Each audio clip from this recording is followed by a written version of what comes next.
আবারও নতুন একটা ভিডিওতে আপনাদের সকলকে ওয়েলকাম। আজকে ছিল আমাদের কলেজে একটা অনুষ্ঠান, সেই জন্য আমি আজকে 9টার সময় বাড়ি থেকে বেরিয়ে পড়েছিলাম, কারণ আমাদেরকে তাড়াতাড়ি চলে আসতে বলা হয়েছিল। আর এখানে সবাইকে কিছু না কিছুতে পার্টিসিপেট করতে বলা হয়েছিল, মানে স্যারেরাই বলেছিলেন আর কি। আর আমি ড্রয়িং কম্পিটিশনে নাম দিয়েছিলাম। এই হলো আমার আঁকা, নেশা মুক্ত ভারত এই টপিকেই আমাদেরকে আঁকতে বলা হয়েছিল। আর সময় দিয়ে দিয়েছিল 1 ঘন্টা মতো।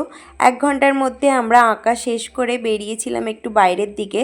দেখলাম একদম আকাশ কালো হয়ে আছে, মনে হচ্ছিল কিছুক্ষণ পরই বৃষ্টি নামবে। আর তারপরই বৃষ্টি শুরুও হয়ে গিয়েছিল।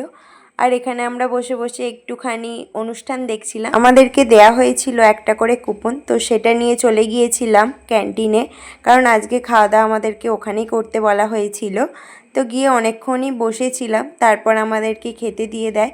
খেয়েছিলাম ভাত, মাংসের ঝোল, চাটনিও ছিল, চাটনিটা খাইনি। তো খেয়ে দিয়ে বেরিয়ে পড়েছিলাম বাড়ি যাওয়ার জন্য। আর রাস্তায় যেতে যেতে দেখলাম তখনও বৃষ্টি পড়ে যাচ্ছে, যার সময় আমরা খেয়েছিলাম একটা আইসক্রিম। আজকের ভিডিওটা এইটুকুই, দেখাচ্ছে অন্য কোনো ভিডিওতে।